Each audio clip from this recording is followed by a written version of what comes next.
A estrutura de aço mostrada, um pino de 6 mm de diâmetro, é utilizado em C e dois pinos de 10 mm de diâmetro são usados em B e D. A tensão última ao cisalhamento é 150 MPa em todas as conexões e a tensão normal última é 400 MPa na barra BD. Sabendo que um fator de segurança de 3 é desejado, determine a maior carga P que pode ser aplicada em A. Note que a barra BD não é reforçada em torno dos furos do pino e considere que a barra ABC é rígida. Então, gente, para que a gente possa resolver essa questão, a gente primeiro tem que fazer aí o diagrama de corpo livre, tá? Para estabelecer as relações entre a força P e as demais forças, no caso a força FBD e as reações aí no ponto C, tá? Essa articulação em C, tá? A gente sabe que ela é passível de oferecer resistência em duas direções, tá?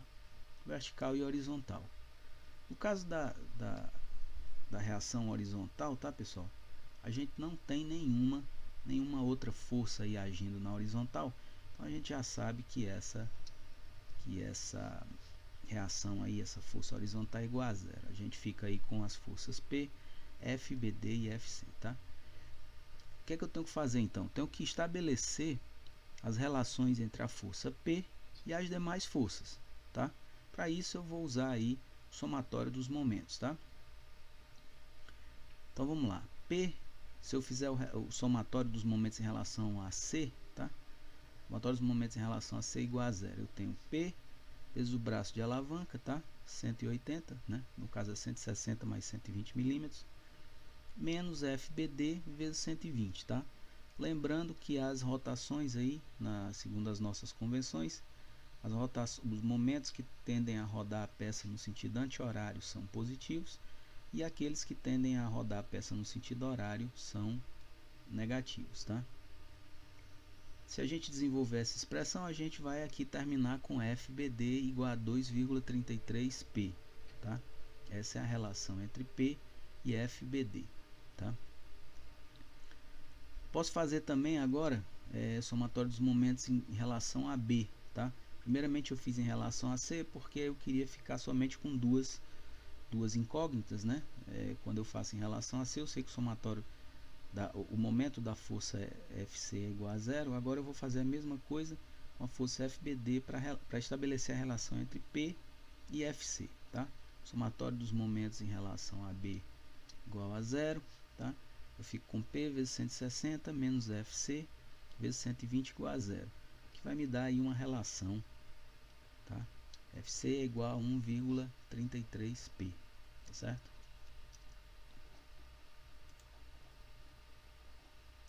Outra coisa que eu preciso saber, pessoal, são as tensões máximas admissíveis, tá? Por quê? Porque o problema fala de um coeficiente de segurança igual a 3, tá? Que a gente pode ver que é um coeficiente de segurança igual a 3. Eu sei que eu tenho uma tensão última, que é a tensão que o material suporta, tá? É a resistência do próprio material. Mas eu não quero trabalhar com cargas que vão ser iguais ou próximas a esse valor de ruptura do material. Eu quero trabalhar sempre com cargas menores, eu quero ter uma folga, né? Um fator de segurança, tá? Então o que é que eu faço? Eu divido essa tensão última, né, que é a tensão máxima que o material suporta, por esse fator de segurança e trabalho então com as tensões admissíveis, tá? Que são as tensões que o meu projeto admite, tá? São as tensões que eu considero que sejam seguras de trabalhar, tá certo? No caso elas são menores do que a tensão máxima, tá certo?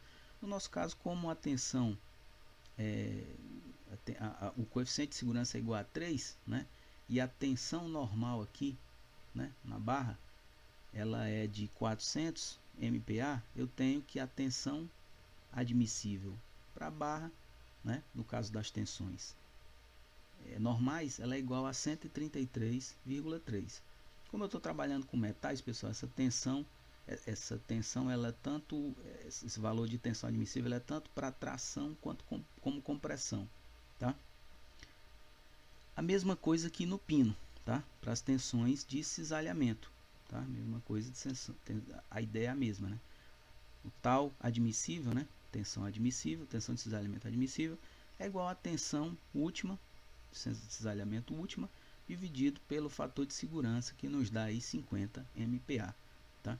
Então eu tenho essas duas tensões aí admissíveis, uma normal e outra de cisalhamento. Então vamos lá, para estabelecer as relações de valores máximos, né, que eu posso ter para o P, eu já sei quais são as tensões admissíveis, agora eu quero calcular essas tensões em diferentes pontos, tá? Para saber aí qual é o valor de P máximo que eu posso aplicar de forma que eu não exceda essas tensões admissíveis em pontos críticos aqui, tá? Então se a gente pegar, pessoal, essas áreas aqui no pino BD, tá? O pino BD, como a gente viu, ele vai estar sobre tração, não é isso? Então eu tenho aqui, se a gente fizer um corte aqui, tá?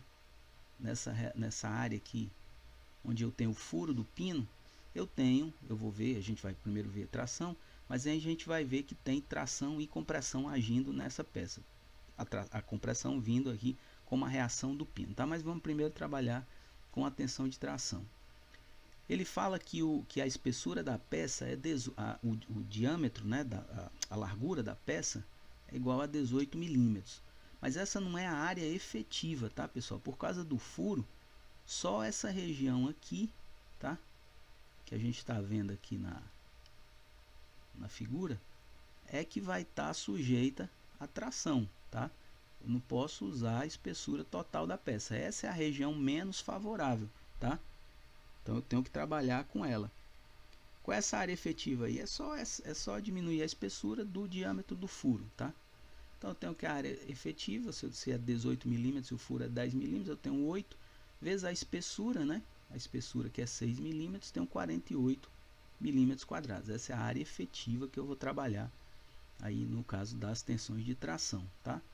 Como eu já havia calculado anteriormente a tensão admissível máxima, tá?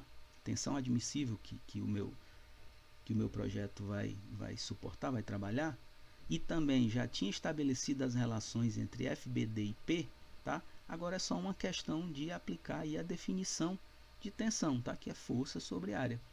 Se eu sei que a minha tensão admissível é 133,3, tá? MPa, FBD é igual a 2,33 P e a área efetiva é 48 milímetros quadrados, eu tenho aí que, para não exceder essa tensão admissível, tá, que eu estipulei, o meu P tem que ser, ele não pode ultrapassar 2.746 newtons, tá? Ou 2,75 kN. Lembrando que a gente está trabalhando com MPa para tensão, newtons para força, milímetros para comprimento e milímetro quadrado para área, tá certo? Isso aqui nos daria 2,75 kN.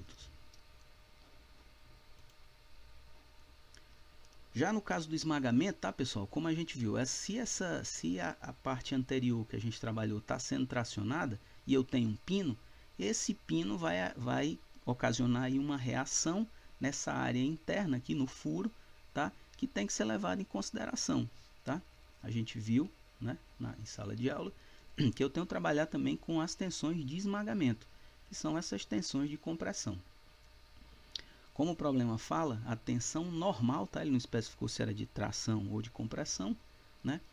É a mesma. No caso dos metais, a gente iria trabalhar com esse mesmo valor. Então, tanto a tensão admissível, tanto para tração quanto para compressão, vai ser aquela que a gente calculou lá, tá? As tensões, que é 133,3, tá? A questão da área, a área efetiva, a gente sabe que em furos circulares, tá? A área que eu trabalho é essa área aqui da projeção do pino, tá certo? Seria essa área D vezes T, que no nosso caso é 10 vezes 6, nos dando aí 60 milímetros quadrados de área. Novamente eu venho aqui, tensão admissível, força sobre área, tá? FBD, né? É a mesma força FBD que a gente está trabalhando aí, só que agora no caso de compressão. E a área do pino aí, do furo do pino, tá? Eu fico aí com 133,3 MPa é igual a 2,33 P dividido por 60, que me dá aí 3,43 kN, tá?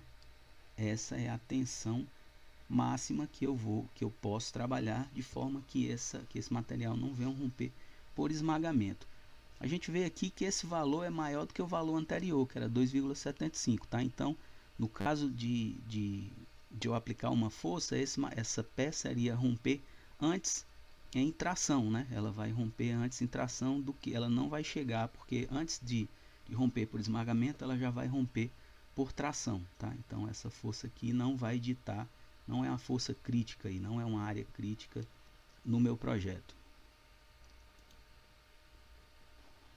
Agora, em relação ao cisalhamento, pessoal,